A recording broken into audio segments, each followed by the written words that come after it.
Mr. Subramanian, that one of the research library to deliver the welcome address.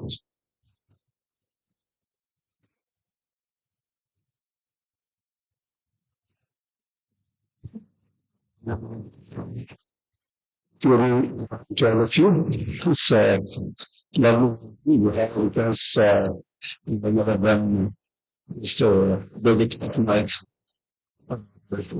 Actually, it doesn't need any introduction.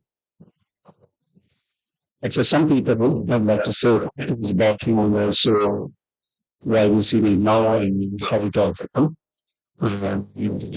The topic is intelligence assumption. He uses a methodology to interpret ecology and presents it in a very lovely way. He is author of many books in mythology. Currently, his book Ahimsa, title a very interesting title Ahimsa, is being presented in the center whereof to discover within the civilization. So, a very appropriate moment to have this book released now. Because the says in the civilization, or the Harappan civilization. It's also a trained legal doctor, and that he chose to unite he lives in Bombay, he comes right from he chose Chennai as a city. To release this, to launch this book, was so happy that he decided that way. Tamil Nadu is a very interesting, it's very diverse. So is Chennai. Chennai is really cosmopolitan. Whatever we have, but this is actually in order to launch this book on the 2nd of October. The two reasons. One, it's a birthday person in his Gandhi Jayanti, but also it's a birthday of our mentor, Harappan. And the Anna Central Library was closed that day, so just also a weekend. We also forgot this launching the regional research library at at a building that the makeshift arrangement. So we chose Anna Centenary Library for this event, and I'm very happy. Anna Centenary Library was always have the space for these kind of activities. Welcome to the Pattanaik for this evening to Chennai, but also is not cheap. I also would like to invite Mr. Balakrishnan, English Researcher, consultant for English Research Center at the Geometry Research Lab. Will be a person with the English. Welcome, sir. I will his magnum opus book was also released in this same building, The Journey of Civilization. So, that way. And few words about the Geometry Library. The Geometry Research Library was set up in the year 1924 to preserve collection of ozone materials, but then the collection has been expanded. About 500,000 items in the collection, which have been distributed and they are available through the digital library platform. We have two centers. One is the research center, the other one is the Center for Study in Public Sphere. One working on the antiquity, the other one on modernity. So the ozone research library now functions from research to the strong Northern Foundation from a government facility. Building very soon, probably in the next 2 years. So children will be using the Amazon library as a venue for our activities. So I will not all of you for this evening. For this evening, and one the structure of this program will be like this. But before that, I also would like to invite the CEO of Harappan, that this is book, a wonderful book, uh, which I really love. And thanks for doing all this. Ahimsa. And the structure of the program is going to be like this. First, we will get to be presenting to us for a few minutes about the book, and followed by the conversation between Mr. Balakrishnan and Mr. Devdutt. After that, the floor will be open for some questions. You can ask some questions, and so now we should get to the center total.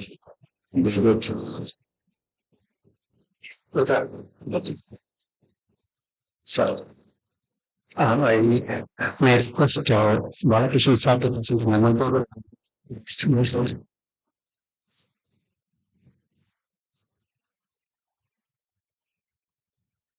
That's a first thing for the Mohan this to for the son, second action.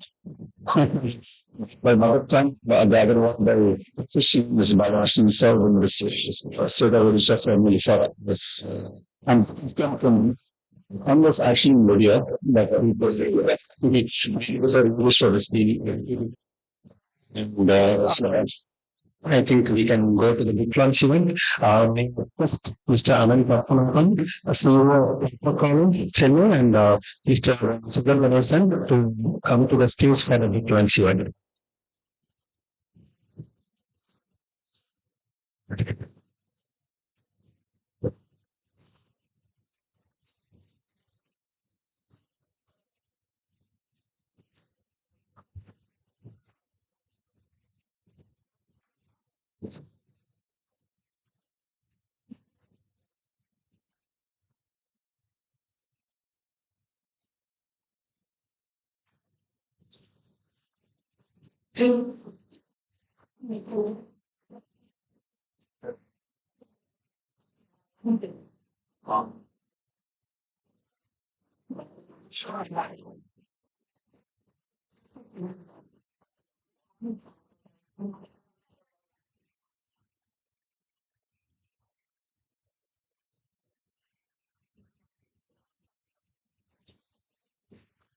It's for joining for the big lunch event. First, I request Mr. Devdutt presentation. And so,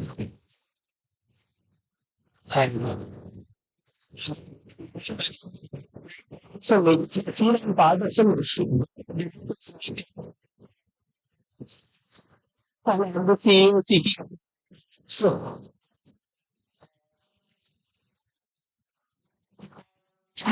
so you could learn the lessons for those who are familiar with it. One day I see this huge book in my house, which is called From the Indus to the Vega. Reading this extremely well produced, extremely in-depth book, which is connecting Southern literature to Harappan series.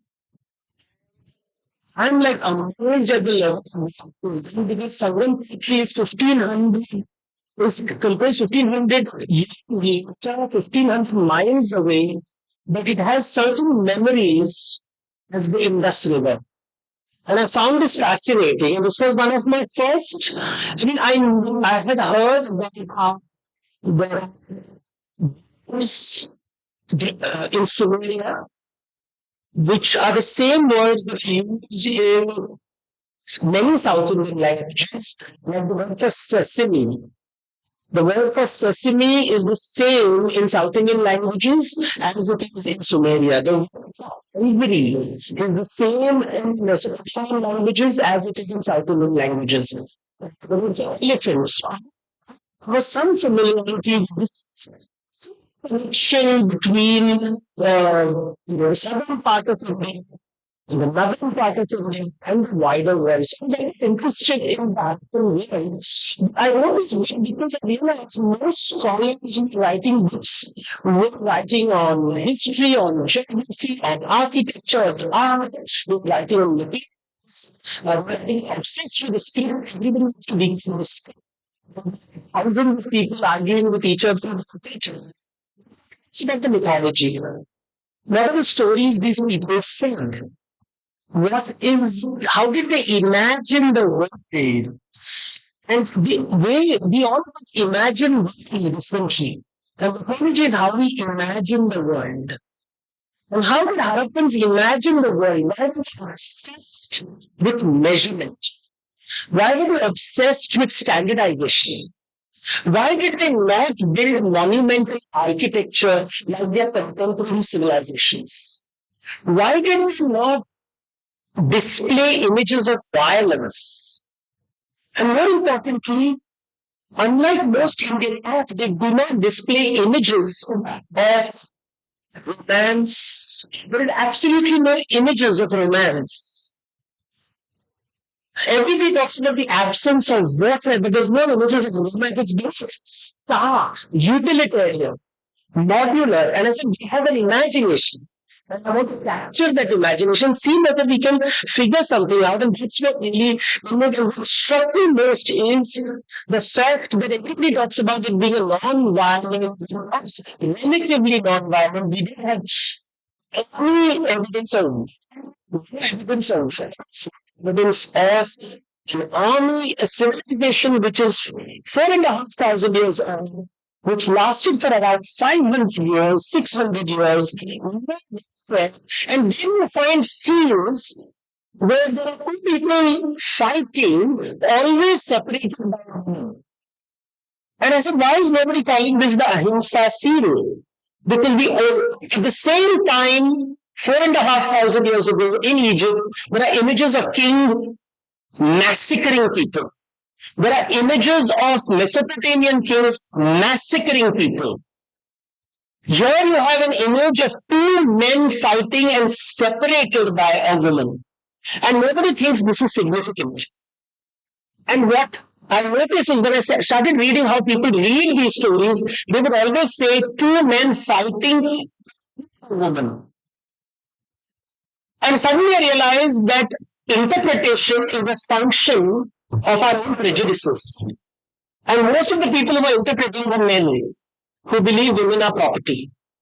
And men fight over women. We cannot imagine the idea of a woman separating two men. And for me, that is the reason.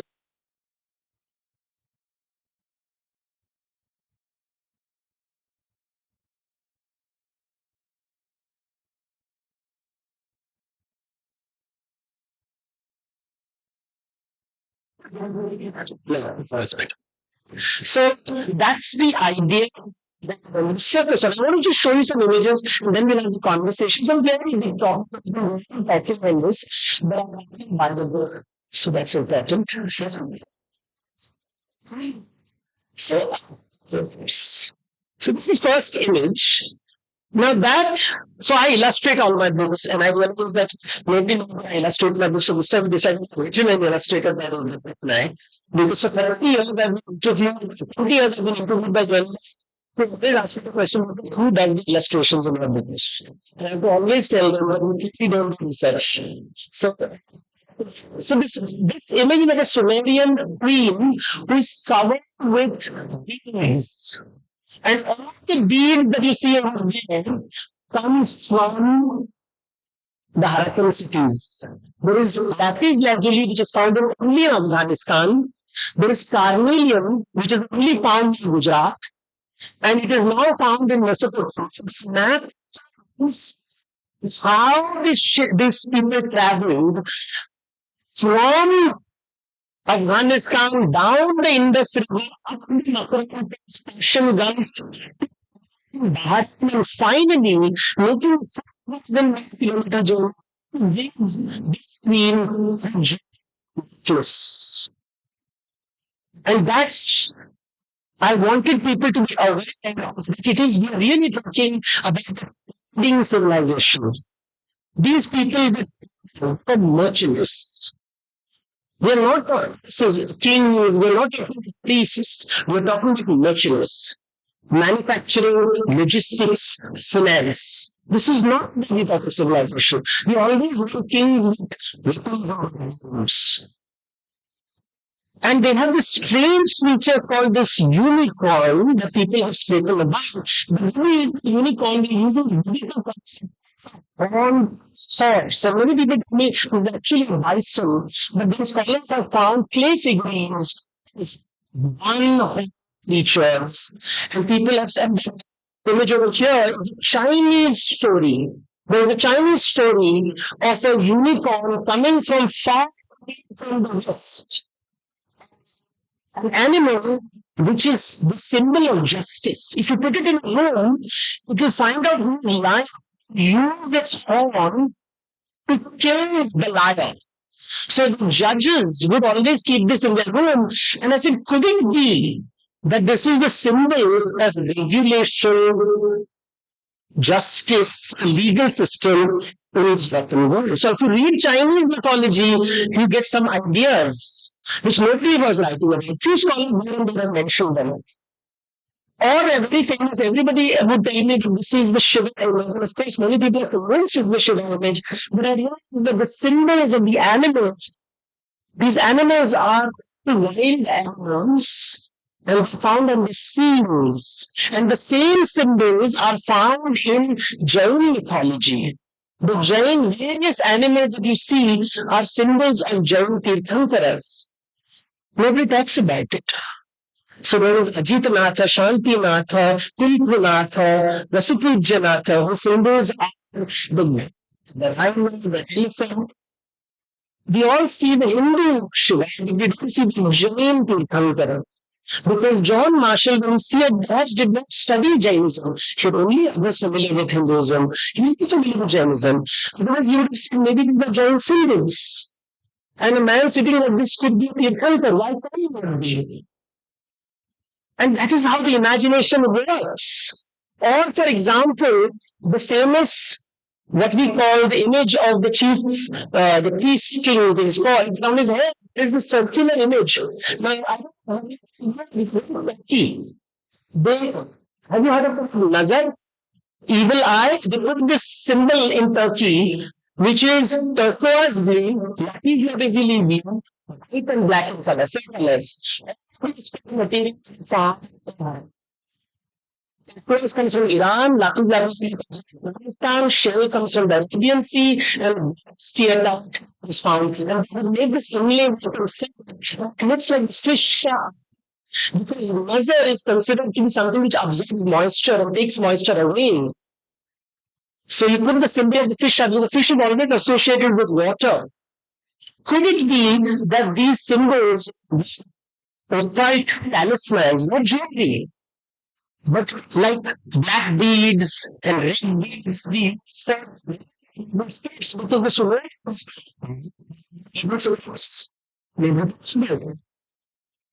or the famous image of a man separating two wild animals. You have in Ratnagiri, Maharashtra, 10,000 years of tributes which shows a man separating two tigers. Is this the source of the image? Why do we assume these images are coming from Sumer rather than really them come from the western coast of India? Or this image of men fighting up in the trees, this image is always associated with tigers. What is the story? And look at this, the world's first sphinx, half woman, half tiger. So when the Egyptians were building the sphinx with a lion and a woman, India had a sphinx, which is a woman with and a tiger, not a lion. And you have this famous image of this man sitting in a particular position, when he went above. Significance. Sit when he above. And you have these images with lots of coded information. Animals are certain place where you eat food. But the unicorn is never shown looking down, it's always looking up. Some people have said in front of it is an incense burner, and all the incense is up, and food is basket down. Are we talking about material spiritual mind? Are the two different forms? Thoughts which are going to present to the next generation of archaeologists. Or look at this, we always talk about beans and cows. There is only one little potsherd which suggests a cow, but many symbols of the and they're obsessed with male animals. They never show female animals. They always show male animals. That is the only country which shows a cow. Scenes which show them. Or, Pashupati seal, Pashupati seal, and I said, if you want to find ancient Indian art in Harappan, I'll give you other examples. There is the Northern Ahimsa, which is the multi-beast and merged to Ramayans, multi-headed in the Sphinx in Tamil famous Purusham images, Purusham Yagnik. Are those connection? And this there is in Jain mythology is also Naiganesh, who is a so suddenly I'm saying the only thing that you can see, because of knowledge of mythology, if you know mythology, you will see more things. And they were traders. What did they trade? So I said they are trading. They were not vegetarians. So they like their fish, they like their meat, they like cotton, they exported ivory, they exported toys, they had factory, grain. And I wanted to show this because a young child sees this image, he starts thinking about it. How was metal, always metal brought to the city? It was always why copper? Where did copper come from? Copper from probably Pakistan. Is not from anywhere. Where did it come from? So you see Bronze Age. Where did it come from? Where did we came from? Across the world. And therefore, these are stories that you suddenly realize how a civilization views its geography, its history. But my approach has been through stories and mythology. I'm trying to see how did they imagine the world. Look at this. How do architecture talk to us? That's a Sumerian city with a temple in the center. Look how disorganized it is. And look how the city is highly organized. The person is imagining that city, and the person who is imagining this city is imagining the world very differently. One is this is like an industrial complex, thinking of efficiency and effectiveness. And there are gated communities, lots of gates. You cannot enter any gate without being checked. This sounds like a special economic zone. And I said, could it be a special economic zone where people, the reason they built walls is because they didn't want goods to be stolen. There was no war, but there were thieves, there were pirates, and there's these industries. Could it be? Compare it with Mesopotamian cities, completely disorganized, no standardization, no concept of uniformity. Or, people use words like citadel. Even today, if you do a UPSC exam, they use citadel. Citadel is a European word. Or they use words like acropolis, Greek word, or which is an American word. It's coming from other countries. Can I use the word Grama, Kula? And Grama Kula systems are very complex. One village is made of many pillars. One grama is made of many pillars. One pillar exists across many grammars, and that creates a weird. Could it be the Harappan's following system of kings did not need autocracy, but it's a ecosystem, and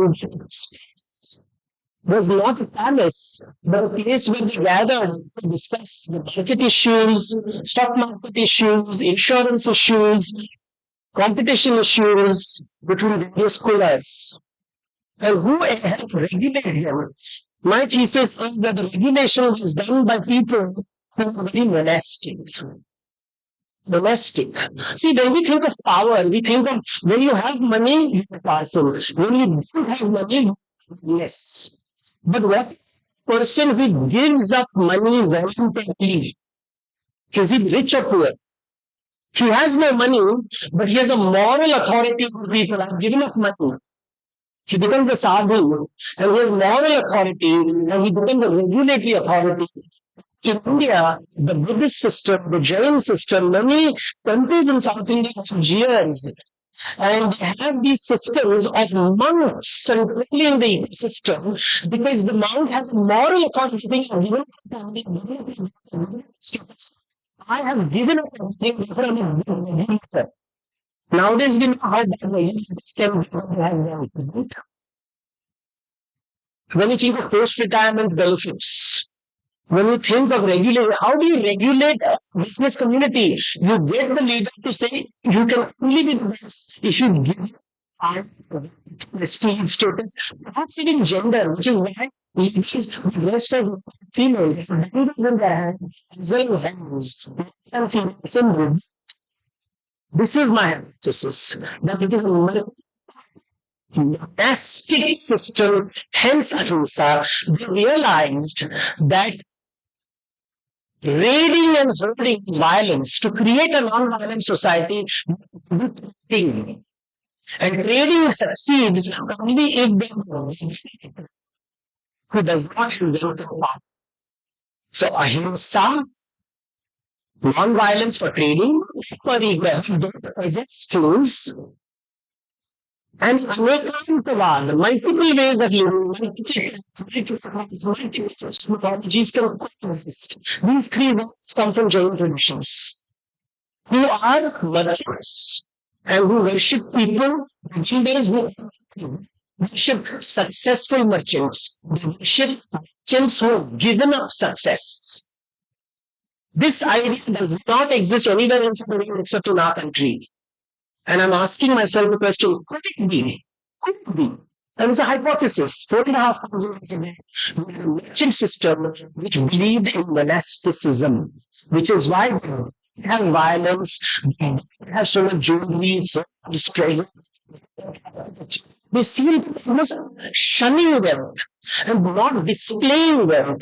And for me, that is an interesting space of that say these Harappan societies, these societies, 500 years really meant the arms and children.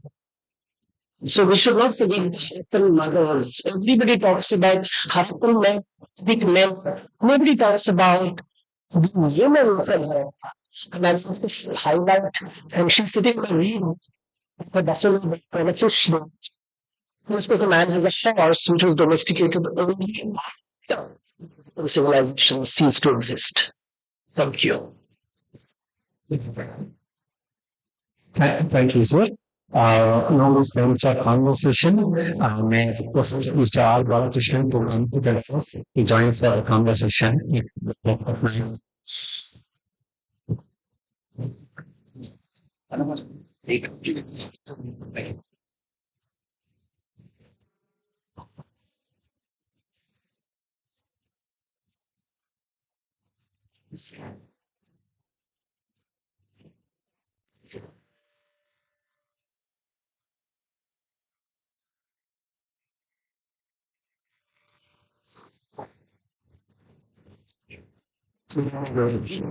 is always pleasant to visit Pattanaik to the west. Exactly, I think slightly more than 2 days more than once, we launched a book and had a conversation like this. The Devdutt is Sridham Jagannath in Ishwar in Moscow University, and I was making the conversation. I wonder, I think at the time I didn't really feel that asking I would be no longer working in Odisha, moved back to Chennai. It's exactly the 100th year of the industrial civilization. There is a book by Devdutt on Harappan civilization, and we are going to make a conversation. We will make it a very informal or non-formal thing. It's not a very good title of this book. I thought it was like the what I gone through the first page, last page, read, underlined, Most of the book I read, I spoil the book. I make notes. It is the cover. The cover mentioned that the inspiration for this cover is that basically Lawrence Lazuli style. And then lapis lazuli is a kind of a material, a symbolism, what exactly the Harappan, the reality, the option they made. I want you to know that the location where the lapis lazuli is found is a place called Pattanaik in northwestern Afghanistan. It's nearly about 1900 kilometers away from Pattanaik. 1900 kilometers northwest. It's a very difficult area to negotiate. There, these guys go there and set up a settlement. They make the pottery, they make the writing. You can easily identify it is a Harappan settlement. You can make anti-constitution. So then these people are asking said that you mentioned that it is found as a luxury as an offer to the king and the gods and everything. And I am happy to inform you, 10 days back I was in Kennedy.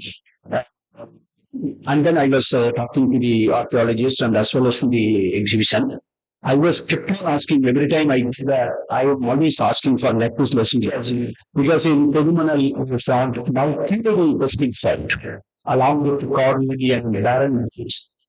Especially Lucas Lazuli was being found. His latest was probably a kind of symbolism, which you know it is a color and the color of the cover. So can you elaborate that? The Ahimsa, the color code, the latest lazuli, how use that as a symbolism to articulate this. Okay. So I got this idea from an archaeologist who said that look at ancient Egyptian images, realize that there's a lot of gold. Gold is even found in ancient Egypt. Eyebrows and the eyes were always made of lapis lazuli. But Egypt was not really connected to Mesopotamia at the time of Harappan. It was so much later. But they noticed that in ancient lands, so which is Mesopotamia, Iraq today, and in Egypt, to be a king, you must have show that you are a king and that you are connected to the gods. You have to have access to things that nobody else has access to. So they would send to show their power, would show their power by sending delegations to far places to get the list of things. Latin lazuli was rare, carnelian was rare, carnelian was very rare. So this was very important. And that was, and then you suddenly realize the manufacturing hub happens to be the Indus Valley, the coast.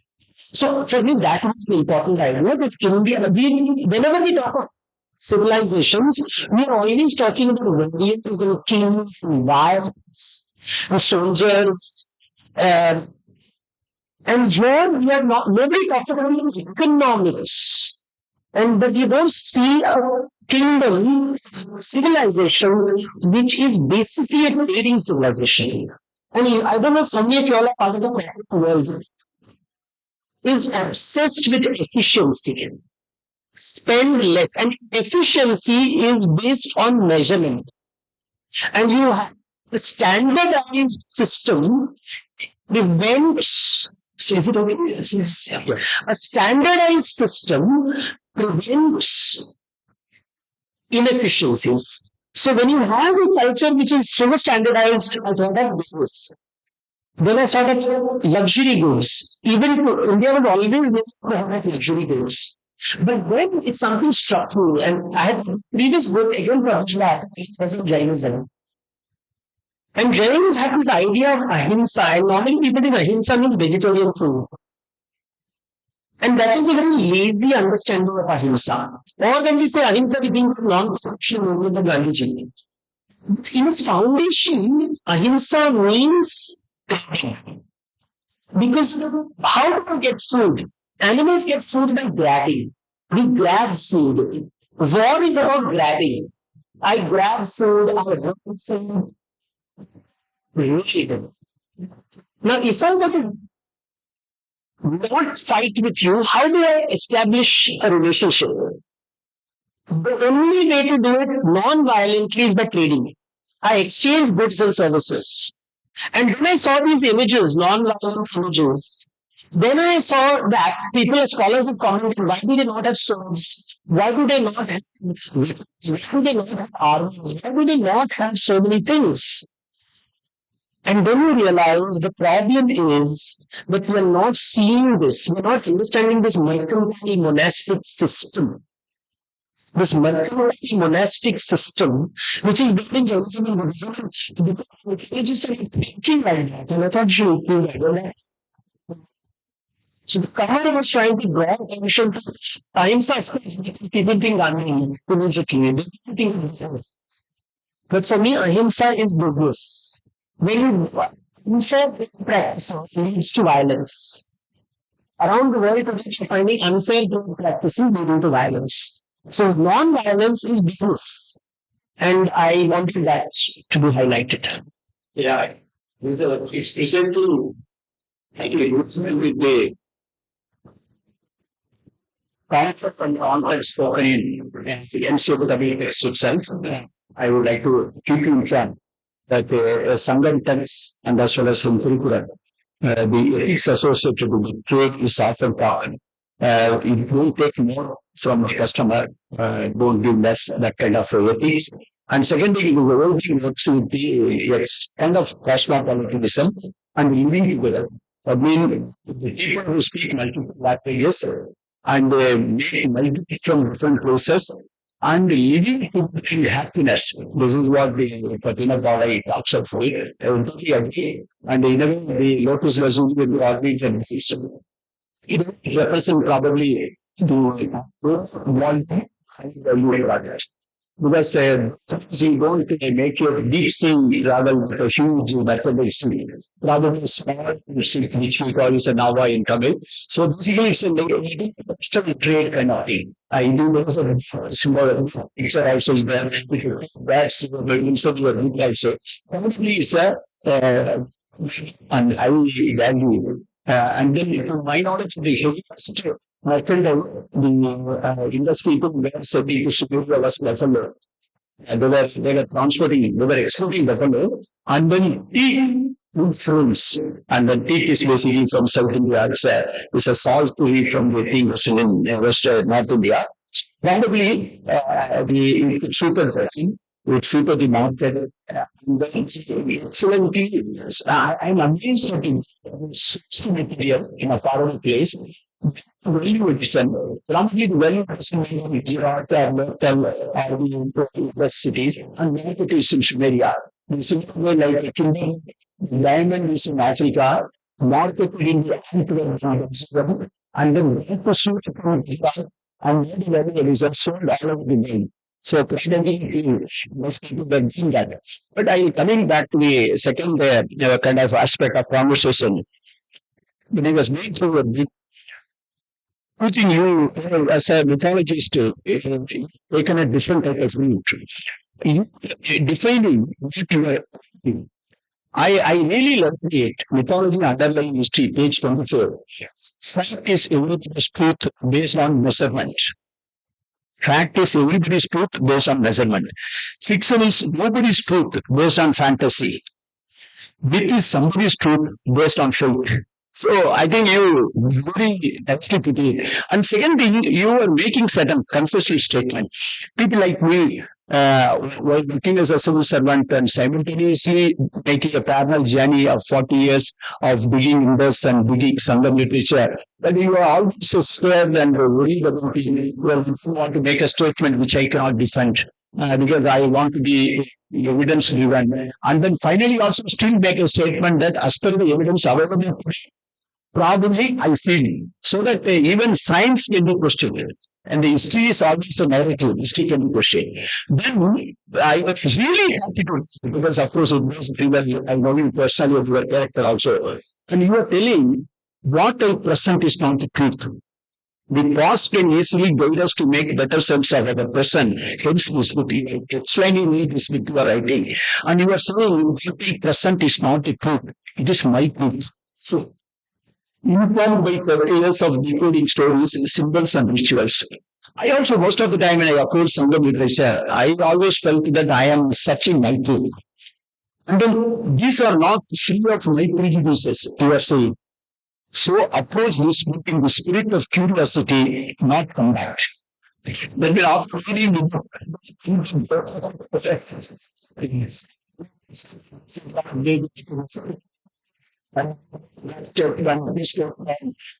Settle the sense of art. And it is argument making argument. And you go phenomenal. And setting the time supposed the relevance of this book. We are living in a world the scientific organizations, institutions, and we are supposed to focus only on the technology, pursue history, culture, coming out with calendars, and making statements, making a department for the information. All these things happening around us. So we are living in a difficult time and different times. So all of this time, this book has come as a silver line, I must say, because it's a mythology. It talks about a happy, but it speaks in one way. And you are making a confession statement, you should make me. Take it or leave it. Don't fight for it. It's a curiosity. Interesting aspect of this book.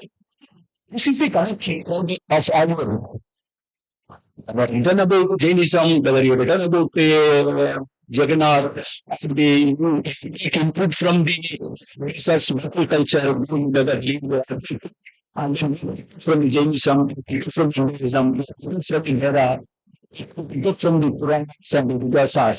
How have we been able to make sense? It is that particular which make members and Vedas. See, so our introducers and subjective. Articulate or maybe this particular journey. So this word Ahimsa. So the truth is we are told there is only one truth. And the only way to approach it in science is through argument and debate. So even today when you do PhD, you should defend your thesis. The language is violent. Defend your thesis. Will be your exam, you will be shooting at you should defend yourself. The language argument in this book. I said there is no argument. Arguments. But we are conditioned by it is a Greek way of thinking. There is only one truth, and the only way to approach that truth is through argument and debate, which is why the stand actually people can see better. So I think at one level it is also because it gives you, I don't know, we like these rooster fight. Rooster fight happens and is fighting, people pay money for and boxing match, Arnold show. All of that is that you keep fighting, nonsense, no knowledge. That's the weak way of thinking because they said argument is not right. Indians say there are many truths. Rich man's truth is not the poor man's truth. Rich man's truth is different, poor man's truth is different. There is no both to it. So even Abhisharacharya said, Jagat Mithya Brahma Satyam. Everybody has limited truths. Mithya means limited truth. Only God, if there is a God, knows every infinite truths. So I come from that school of thought. Every has some value. Nobody knows everything. There are limitations in every author, every scholar, everybody has limitations. But you do a SWOT analysis. Look at the strength, look at the weaknesses, see the opportunity, see the threat. Read as all the books and this something emerges. Unlike science, which is measurement based, humanities is not measurement based. Emotions, like, can you measure jealousy? Can Elon Musk measure jealousy? Can a Nobel laureate in physics measure jealousy? No. If you can't measure jealousy, then jealousy doesn't come in the purview of science. So you can't study science through, science cannot study jealousy. So how do you study jealousy? Which scientist will get a Nobel Prize in jealousy? And you know how jealousy is there everywhere, right? Across the world, but we don't study jealousy because we can't measure it. So mythology talks about things we cannot measure. So mythological stories will be always about jealousy. Jealous tigers fighting, jealous brothers fighting, jealous people fighting, and somebody says, that's Ahimsa. And for me, that is about the story. You don't have to argue. You don't have to be given. You have to do samvad. And samvad is when truth expands. And I think we forget that. And I think that is the ancient Indian way. Not the argument way. When people say, argue. For me, I've known scriptures for 30 years. And I've just changed the definition and suddenly everything makes sense. That is why you have Anukantavad, multiple points, all these enterprises, and that's why there's so much diversity in our country. You figure out ways with all these problems, but you need to have the forest, right? The forest, with different plants fight for survival, different ways of manifesting. India does not believe in one tool. One technology is from the West. India believes in many tools. So we should have like this. Don't keep saying this way, that way. And at the same time, we've created a solution which is based on measurement. So that's what I wanted to draw. That's what I probably we are maintaining our leadership because of that. Because we remain. That's a basic foundation. So I'm doing it's an Ahimsa in English. Okay, language of this book is English. But then you know, simultaneously language. Okay, when we teach language of Harappans, which you don't a lot of people have been making the heads the last so many years, and it's not let them anywhere. Even something here, it's not language at all. So that's a different story. Then you speak few different type of language. One is the symbolic language, the symbolic language, and another thing is you talk about the language, the art and the thing. Then I symbolic language, which you were given a chapter called symbolic language, the native language. Symbolic language is to be important in the important story and illustration. One is all animals in Harappan actors out from rhinoceros to tiger to so the symbolism you are saying the symbolism independence. Then all animals use conspicuously named. You also said that it's a meaning. So cow is towards that way. Okay, the lesser cow. But cow is not celebrated, the baby is celebrated. Even buffalo is shown as a buffalo. So that's name. But then I contrast with that. Mentioning, I also noticed that when you take artifacts, or the kind of or the kind of toys kind of thing, if you make a figure, so it is figure. So that means usually figurines or the things is an elite figure. I percentage 7, 8. Then comes to the male animals. And wondering whether at some point in time we start worshipping female animals and then basically mistreating female in the real life. So how this symbolism of the images of female and the non-animals, I will just add to one thing. Particularly when you were talking about the buffalo, and you were talking about buffalo, we were also discussing so that for the benefit of others, in single text, basically, you were asking about the piece of which is used for the of everything. For example, like even as anything. And then I was so surprised that the Southern text used the reserved for Ambedkar and Gandhi. Unlike Gandhi, unlike Ambedkar, the Anil is used for the main buffalo. And then Nehru. I was surprised. And then Anil celebrated. And when we celebrated that way, what exactly happened? So the way these things happen in the current patient, better mythology in the second. There's two questions. One is symbolism. So, domestic art is always different from institutional art. So, for example, domestic art, if you notice, now is Navratri, Lakshmi, Punjab, you put flowers. So this is the goddess. You created the goddess in the house. Right? So this is art inside the house, and in all probability, that clay figurines which are found only in domestic spaces, only in Mohenjo-daro and Harappan, nowhere else, only in these two places they are found. It's not found in Lake Kerala and also whatever. It's only found in these cities, few cities. Shri Lata, it's probably a domestic practice. Probably under women. Images. It's like some kind of object and something they're doing where they're making these images. Found in garbage dumps after. Like after you finish a ritual, you just throw it in the water. So that kind of thing. Main concern institutional. The stamps. They're like stamp or stamp. So it's called clan stamp. So it's a stamp. So it is used by a governing body.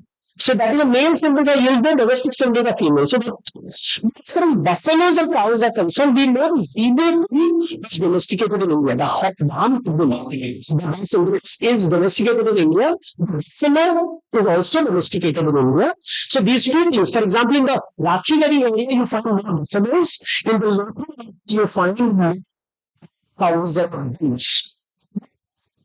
The thing about buffalo is it likes water. It likes wet soil. It likes swampy areas. So wherever the buffalo lives, there is water and fertile land. Cows don't like wet soil. They slip and fall. They prefer semi-arid areas. Therefore, Chaturmas, the cow would need walk. It will stay in one place. I don't know if you see nowadays, there are so many cows during the rainy season, they come to you will never see buffaloes on the road. Buffaloes like to go to the this will expand. This is what some animal experts. They said the cows do not like soil, and therefore soil, marshy land, you find the buffalo.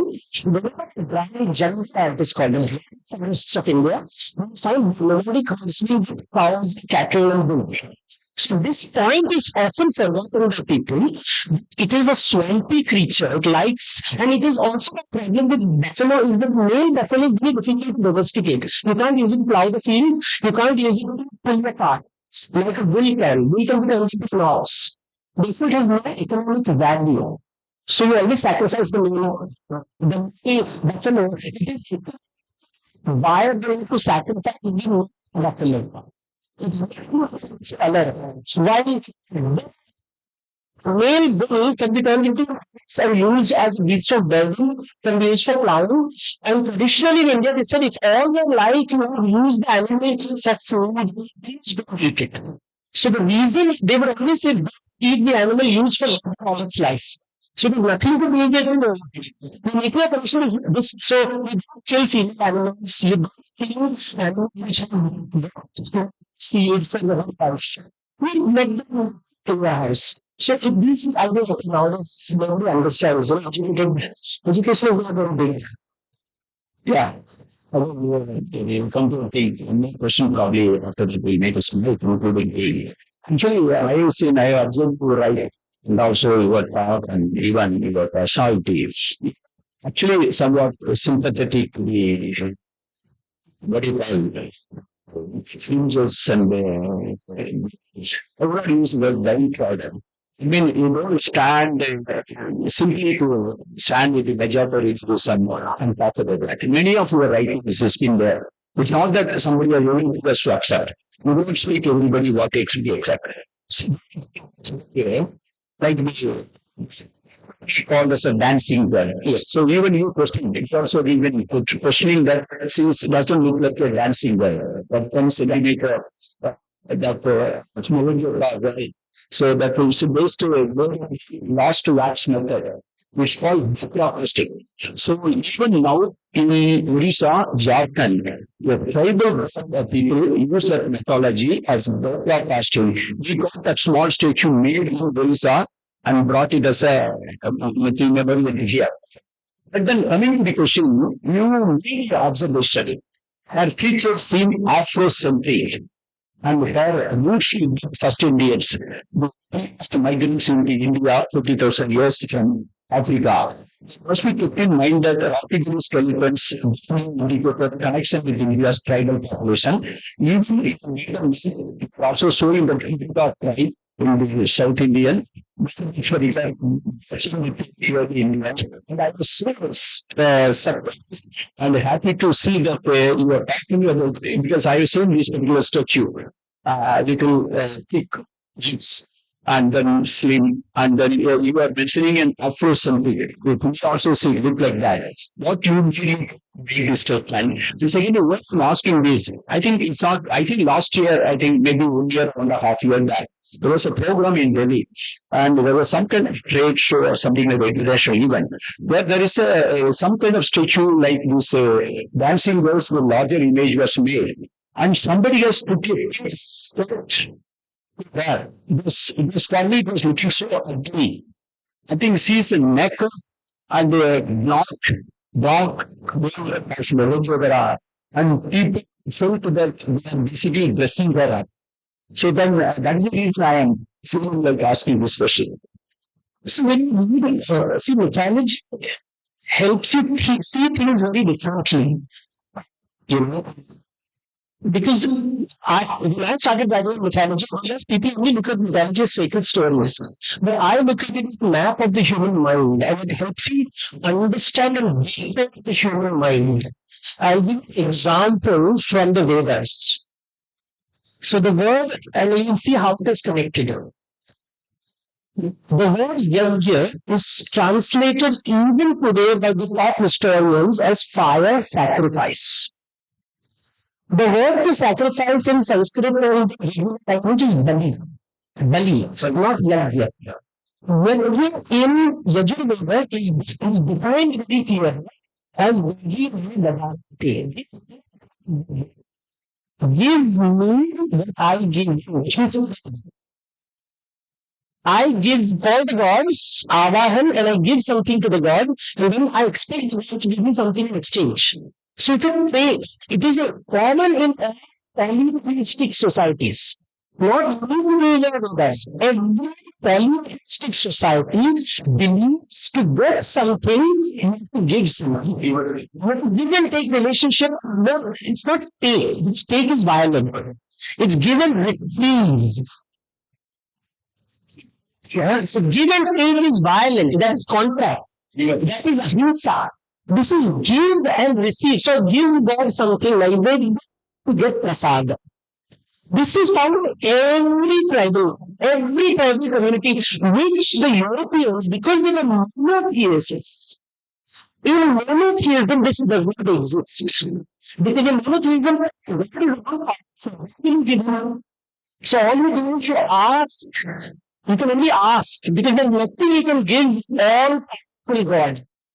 But in traditional societies, what we call atheistic societies, you give and you receive. This applies to God is a metaphor for your friend, for your next city, the next village, the service. It gives. You give something exchange to God. So there is an exchange.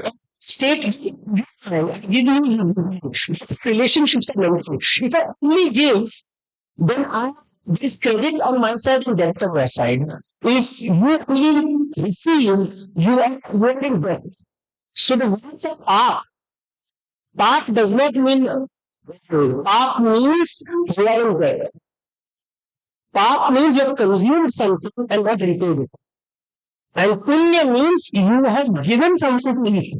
So this concept of giving and receiving is forgotten in our country. And we talk about hierarchy, changing values. The subject, yes, Harappan is very important. Whenever we give receive, whenever we receive, it's not only what we call privilege. And that is part. The more you consume, The consuming the paid the lifetime model. But you this person happened to us. And that way we standing up there, he saying, repay my debt. She's not dancing. She's saying, pay me what you owe me. She's lighter. She is not going to be the bankruptcy certificate. She's saying, I'll follow you the rest of my life and you repay me what you owe me. Because trade is based on credit and debt. And we forget even before money existed, credit and debit existed, which means the Harappans have. And these bangles are used in many communities to measure how much credit and debit are. So how do I remember you owe me something? I put a bangle. I put a bangle with you or a tire frame that I owe you and when I will come back and give you money and take the bangle out. Yes, even it reminds me of the Marinos case and the rooms. I think it must be. So every number of projects, so basically, it's all things to do. Rigid biology, yeah. So exactly the same thing. You see that it's a below the reflex of the reflex of the question. And why do we not see this girl as a banker? Why do we want to see her as a dancing girl? That is the main guilt.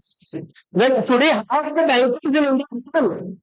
Most of them seeing the banking establishments are women.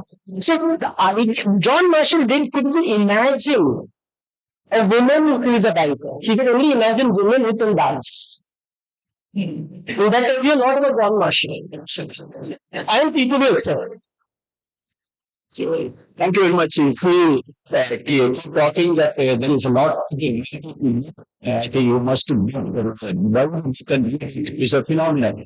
Actually, finally, yeah. Basically, I will finish this particular thing. We will ask for our sheet. I read the last paragraph. Finally, after talking about race, travel, and the genetics and this multidimensional aspect of Harappan civilization, Devdutt speaks his mind. And he was, in other words, in our obsession with Vedas, we are so focused on even fathers that we forget Harappan mothers. We forget that the Indian river has many more tributaries besides the Vedic one. It is not just warriors, Kshatriyas, and the poets, Brahmins, but also about merchants, Vaisyas, the craftsmen, Shudras, and mendicants, Sramanas. He's talking about that particular plurality, the rainforest India, the making harmless wealth, even the wonderful.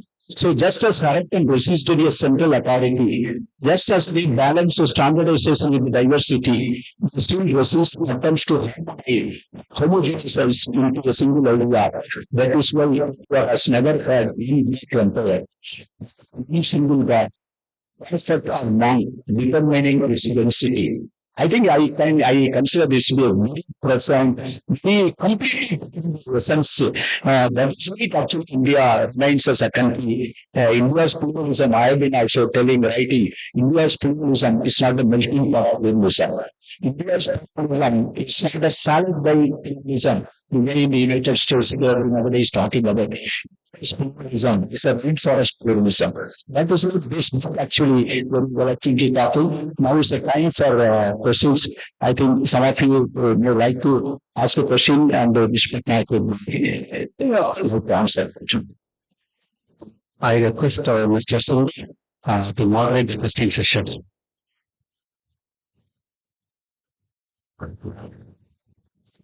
There's some questions, a few questions, and if you stick to this topic and ask the pointed questions, let the questions be shorter. Please don't down the lectures.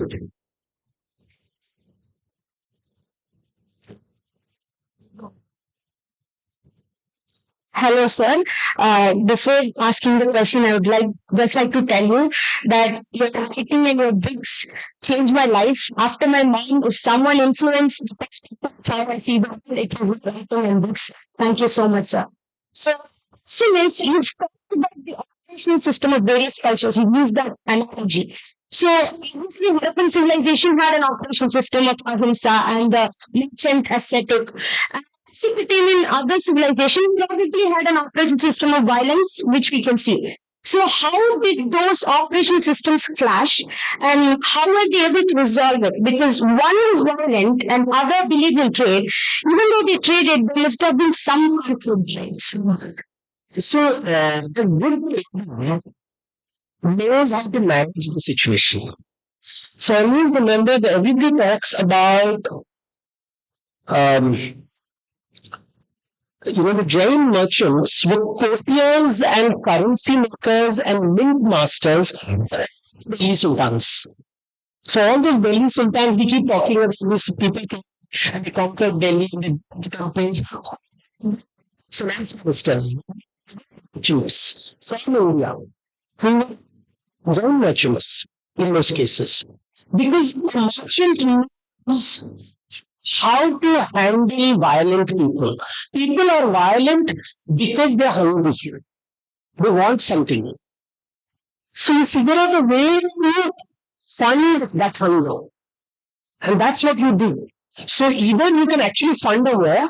So many of the giant traders and businessmen did fund armies. But they also figured out that if you have a peaceful ecosystem, you can markets.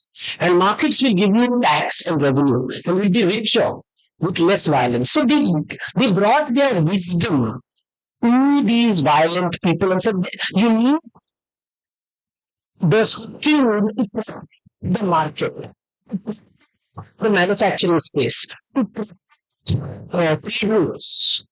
You don't need them to invest and steal. So that's what happens over time. So that's what a businessman does. If he's a good businessman, and like these cities, 300 years old, 400 years old, will find ways to satisfy the businessman understands the hunger of the violent man. So that's the thing. Yeah. Hi, sir. Well, it's a fanboy moment for me, and really thank you for this wonderful session. My question is, what, sir, you mentioned this is narrative that's very good. And the narratives which I see in the Kaddu right now, there is a kind of ideology which is happening in down south and in the north. And if this narrative is also from the historical perspective, how do you foresee, sir, this narrative influencing the people, kingdom to see when you to handle poison? One method is you look for prevention. Right? You find an antidote and you counter it. The second method is you dilute it. You dilute it. When you dilute poison, it becomes medicine. So the art of dilution. So when two people are arguing, you start asking more and more questions to expand the scope of the topic. When you expand the scope of the topic, you realize the argument is silly and stupid. And that's how you deal with it. Because most people who argue and who are very confident that is not enough. If you're genuinely curious, then you will ask, you will not be combative. What I find in scholarship today is they're very combative. And I don't think that's healthy for English. And that combative society method is now getting into politics everywhere. So we don't have to be combative to learn. And that's what I do. I dilute. I ask the questions I said, tell me the geography. Like, for example, Sangam literature has 5 landscapes. I've always wondered where is the desert in Tamil Nadu. And all 5 landscapes are there in Harappan. All 5 landscapes are found in this book. Is eating camels.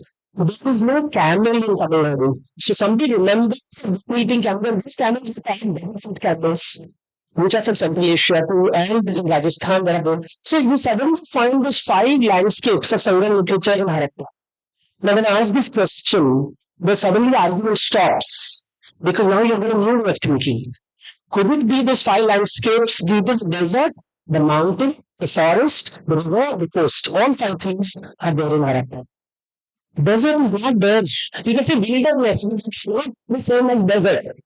So Kottravai has to come from the desert, and desert is Harappa. So now you make people think. So whenever you see people arguing, ask a question, you'll confuse both of them. So see my tweets, you'll see me doing that. From whatever you have said, just now this from people, this is what very like that people, agriculture or some trade.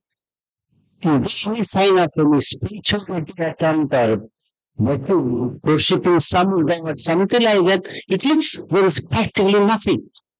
It looks very odd to me. So, trade is spirituality.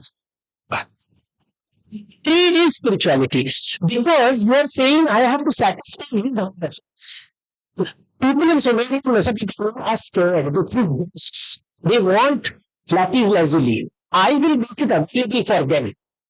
In exchange, what do the Harappans want? We really don't know what they imported.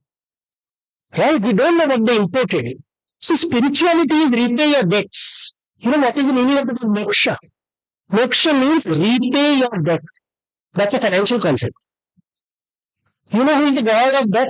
He is the god of accounting. Yamaraj is the god of accounting. So next time you meet an accountant, remember Yamaraja. Hey, you love money. Money is Lakshmi.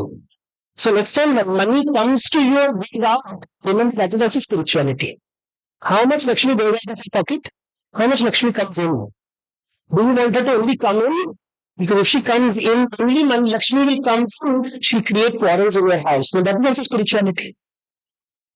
So there is nothing in this. What we define as spirituality, as something supernatural, is a Middle Eastern concept. Not an Indian concept. In Indian concept, everything is Anna Brahman. You're eating food, that is God. In order to get the food, you have to kill an animal or a plant. How will you repay your debt? So that is spirituality. I've cut a tree to eat. I've killed an animal to eat.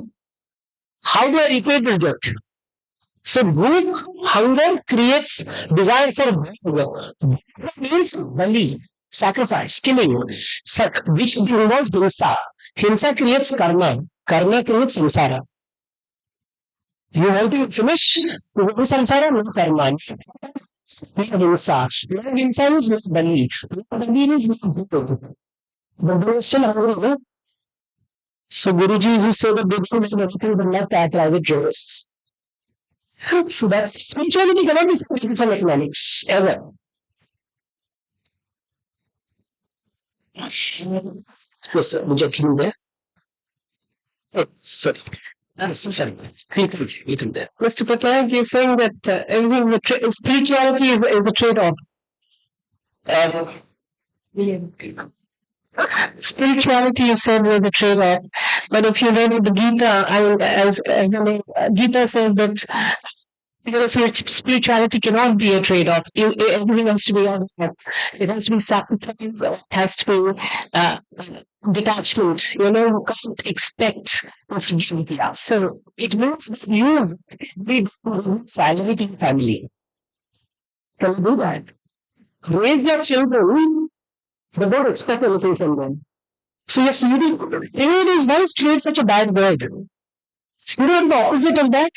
If you don't trade, you exploit and extract. So those who say commerce is bad are people who love to exploit. Unconditional love is exploitation.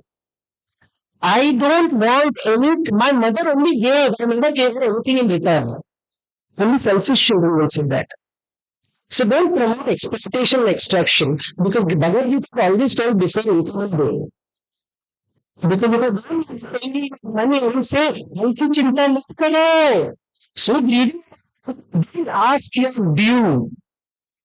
So anybody who is against commerce and trade is a person who loves to exploit and uses clever Sanskrit and English words. So don't be fooled by people who say, what is detachment? Detachment means, I will work, but give you the salary. But we have to keep working. So this whole idea that commerce is bad is told in a feudal system. Feudal people don't like merchants. Because you will always be a slave and everybody will karte jao. So that's slavery. Because of Sumerian gods, by the way. In Sumerian mythology, gods created humans because they did not want to work. So they told humans the best spirituality is you keep working and they pass salary. We call it exploitation. So anyone who tells you commerce is bad, it is bad, I always have this thing, commercial has been very exploited. Das, I want to be Das. What is Das? Servant is not paid. And Guruji is not doing they call it seva, free labor. In a country where slavery is big, we should be careful of these stable ideas. Because moksha will never come if you don't repay your debt. And every rich man is in debt. Every privileged man is in debt. Please understand, even Tirupati cannot get up to Vaikuntha because he is in debt. If you are really detached, you would not say, God, we write debt. We give money in the holy, so that we cannot go back to Vaikuntha. So who is kind, Vishnu or is Vishnu? So ask these questions. When you give someone anything, they don't know. You are attacking them. So Devdutt and credit. This is how Hinduism has been misunderstood. You have turned it into a feudal system of extraction and exploitation, not yajna. And the definition of given is from Yajurveda, ratified by American scholars. So it must be true. So we should be careful with this celebration of feudalism. Good evening. I'm sitting right next to us. Yeah, but we have taken the gender first. So after we'll take it there. Please, thanks. Sorry about that. You carry on and then we'll go there. Just happy talking to somebody which has such a high SQ, I call it, Saraswati quotient on them. It seems like this set of people had a very evolved way of thinking. To be able to think that I will not hoard stuff and I will trade instead, so that there is equanimity and there is no aparigraha, which I'm doing, calls for a lot of restraint. It's a sign of a very evolved mind. This is a very high evolved prefrontal cortex. So to understand that this set of people emerged during those times from cavemen, perhaps, amidst people, like she said, civilizations which were not so evolved, you think we became reverse of evolution, or we still have some hope that some of that has come back to us? No, that's a teleological approach. Teleology is there is something better than us. When we look at the Harappan civilization, I will tell you all good things about the Harappan civilization. But I can also tell you the bad things. But for that, you have to pay me a little bit more money. Yeah? The point is, Harappan civilization is built with these structures, so it's so organized. It's an organized factory. Independence. So there is a balancing act that a system which is standardized doesn't allow creativity. Ancient Egypt was highly standardized. There was no creativity for 3,000 years. Art did not change for 3,000 years. Individual expression is not allowed. It's highly institutional. So when you see the seals of Mesopotamia, they're highly individualistic. So far more artistic. While Harappan, there is no innovation. The same thing goes on for 500 years. Copy. There is no innovation. So standardization creates efficiency but does not allow diversity and creativity. So you need both. So too much control has its problems. The fact that it didn't survive when the cities went, people didn't rebuild the cities. They said we don't want these cities. The farmers were successful. We know that food increased. Livestock increased. People lived in those areas. Nothing went wrong. There was food, there was livestock, there was cotton farming, there were weeds being made, but the cities went wrong. We assuming cities are an indicator of high culture. It could be it's like an economic zone. Those toilets were also meant for people, so please don't leave. You stay inside. Weeks. There will be lots of people. If 3 months you'll be making weeds, you don't have to go out. It's a toilet for you, the bathroom for you. Can that be a possibility? So these are questions to ask. And industrial society has its own problems. So it's not anything, it's SWOT analysis. There's nothing good about Harappa or bad. It's a culture. And when you see the Egyptians, a culture. Nothing is bad. There's something wonderful came out of it. They built those massive pyramids. Massive pyramids. The artwork is far more refined than what you find in Harappa. Relatively crude, except for the beads. It's beautiful management of measurement. So there is good things and there are bad things. But as I said, you have to see it from an objective lens. I'm not glorifying Harappa. I'm saying Harappa is interesting. Saraswati is all about not celebrating one over the other. The moment you create hierarchy, Saraswati disappears. Yes, sir. Sorry about that. Thank you, sir. Thank you very much. Question is well that Gandhi and others are great in the spiritual and Ahimsa leaders. Thank you very much. And I understand from your lecture that not possible some people start events in to transit. But I want to know, I want to you stay away. They are. And I will, yeah, next second question also. There is no moksha. As for science, there is no moksha. Then there is no karma and punya. There is no that make. Much answer upon this. I have searched for science. Science is everything now. We are the light and current we are speaking, and we are to the mobile and wherever we use science. We need science because it establishes us. But you are talking about moksha. As for science, there is no moksha. Okay. Sure, Mr. It's perfect. Because so clearly, most of the answer will be listening to something else. So there's no point giving an answer because you're already made up your mind. Best wishes. So answer is in the book, sir. It is 399 rupees only. Right. Then you can write me an email and I'll answer for sure. So make yourself. Yeah, thank you. Yeah, well, thank you so much. So you mentioned, I will start. The friend who asked, actually, so actually in this article, in the beginning of the book, it says that I am speaking my truth. That it becomes understood or so that always a difference of opinion. Rather this strength comes from the diversity. Again, there are the atheistic religion never alone. The alternative will come. Whereas in the Punjab society, there will be always difference of opinion. What you say is correct, and he is by his point, I my point. It's not that I have to agree in whatever this book says, everything, and the person also. So I'm speaking my first, and I'm telling what he thinks.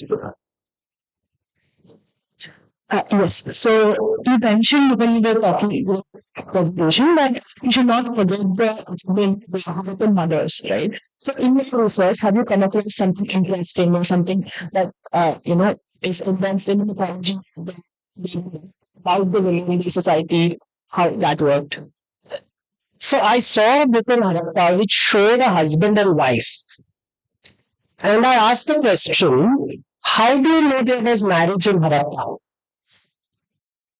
How do you know there was monogamy, polygamy, marriage, property rights? We have no evidence of any of this. So we have assumed, like the Pashupati image which people say, there are scholars who say it is not male, it could be female. There are scholars who say it's androgynous. So these are the interesting things. We assume our understanding of gender and put it in the Harappan societies. Who made those bricks? Men or women? How do you know? Who made the beads? Men or women? How do you know? You don't know. And that is an important thing to keep in mind. The assumption that women would have been inside the courtyard. The assumption that what we know is that there were probably many families were matrilocal. That means the women didn't travel.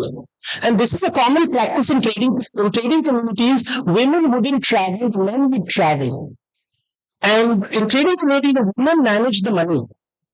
The men would, the man would die, he could die, and there would be no return. So in the graves, only brains and bodies. So it's memorials are going. Perhaps for people who went on journeys and never came back. So these are things that we find. What we don't find about women is far more interesting. These kind of things. So what are these women doing? The fact that we have a half women, half child culture. They don't have half man, it's a half woman. So those are things that are interesting. And many times we don't know if these images are women or of men. So we have assumed the images are so small, while in the animal it's very easy to make up it's a male animal. When it comes to human figures, it is very difficult to figure. We are assuming they are men. So that's a very big point which many art historians have commented on. Thank you. I'm sure there are many more questions. One, this is the last question. Somebody wanted to ask a question in Tamil. Others, and he's going to be here for some time. You can always ask Michael this Tamil question.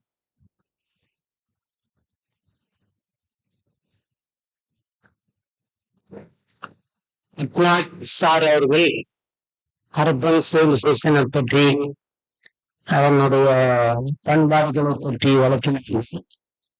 அதே civilisation என்று சொன்னார்.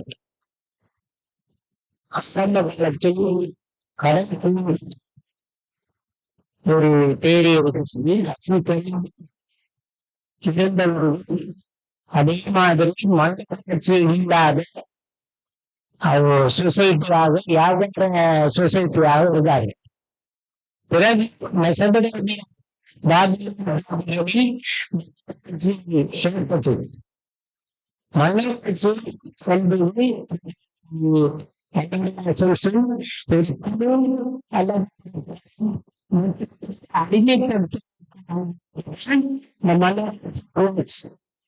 அந்த மன்னர்கள் அது மக்களை அடிமைப்படுத்த பிற்காலத்தில் சடங்குகளை செயல்படுத்தினார். அந்த சடங்கு கிறிஸ்துகள் உருவானார்கள். அதிலிருந்து கிறிஸ்துவர்களை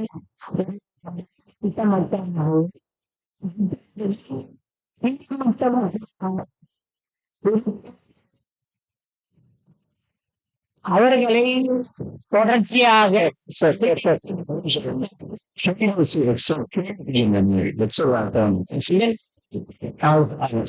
Thank you very much.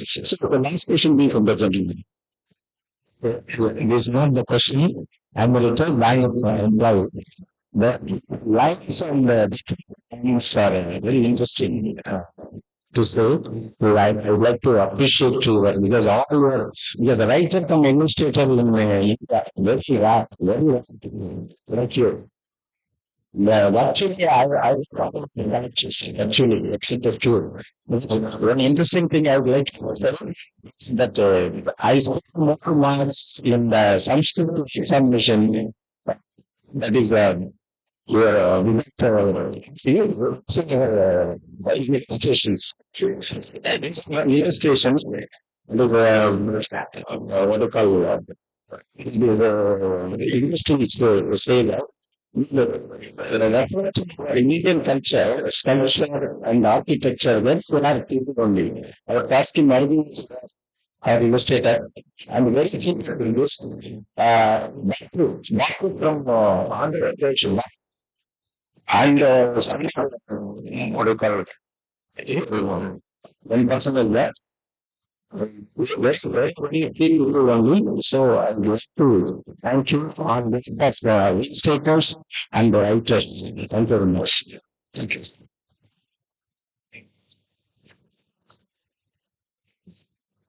before Sundar Kanti, I basically worked with some of the students. I've also seen that certain observation Devdutt type maybe. I was there and it was a kind of influence from, yeah, kind of, I would say, use about collective influence. And because so far the Indology in this study has been approached through the prism of literature returning to India. Face to fact. Be it Veda, be it the Bhagavad Bhagavati, or the philosophy of it. Many important aspect which he today mentioned, I want to say, separating people and creating a peace between them. Fight. I have a pattern mental trait called Amiga.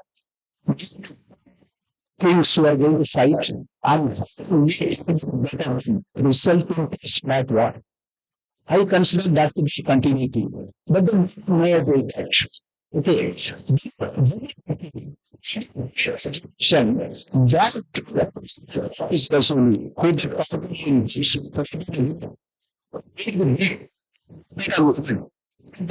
It is illegal. Even in India, the subcontinent, the classical literature talks about a woman called Cotton woman. And imagine the woman is beyond nature, they cotton and make yarn and do their in some of the to practice a cotton women. And it also says that in the Tallinn Saida, the house there is no need exist. It died. Our father died. Husband died. But still seems the ruler, the for the family. I don't think any picture is different. That's what happened. The parenting is parenting was expected, doctor was expected to see, and the priest he was making such a kind of and then periodic I am finding that land making all the equipments, and I find in a classical literature a friendship pattern women. So then when you talk about Rama or wisdom, so then we know the one was a permanent different was a whether my urban discipline, urban everything being traced, then in terms of feeding. That means if you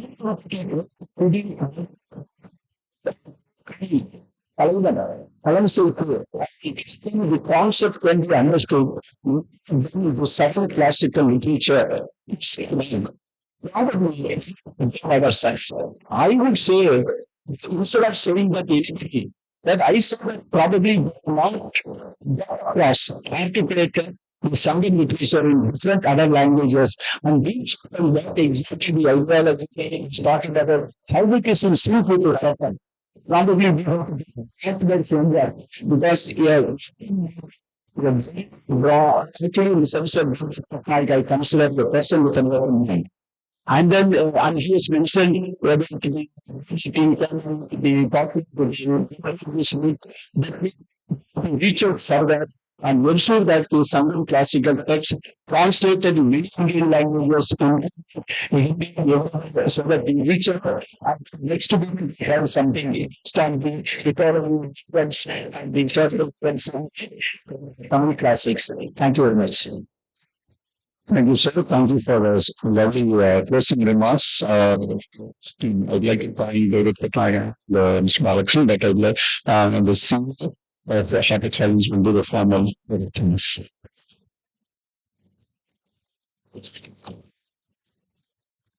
Uh, Thank you both for taking us back 4,500 years. Dr. Else could have said the story as wonderfully, beautifully, thought-provokingly, and patiently as David Pattanaik as a publisher. I can say it's a pleasure publishing again and again. And I'm glad it's happening here in this city where there is this library and the Indus Research Center. So firstly, thank you, Dr. Pattanaik, for hosting us. Thank you, Markushan, for having this conversation and summarizing the part of the book. Thank you, David, again. Thank you for being a wonderful audience. And I will thank you a little more if you buy copies of this one. and Dave gets books that are available because that's what he does. He's a writer, and the only way to appreciate a writer is to buy the books they have written. And I'm very thankful for also for talking about ideas of Sanskrit literature because as a publisher, you know where to get and what's been published.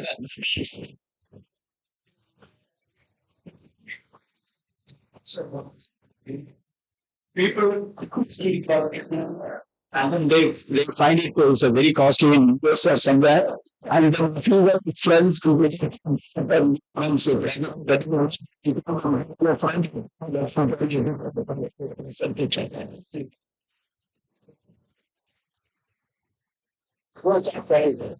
So if you're buying copies to get signed by them, I think it's best to starting a queue, starting on the left. You can wake up and get it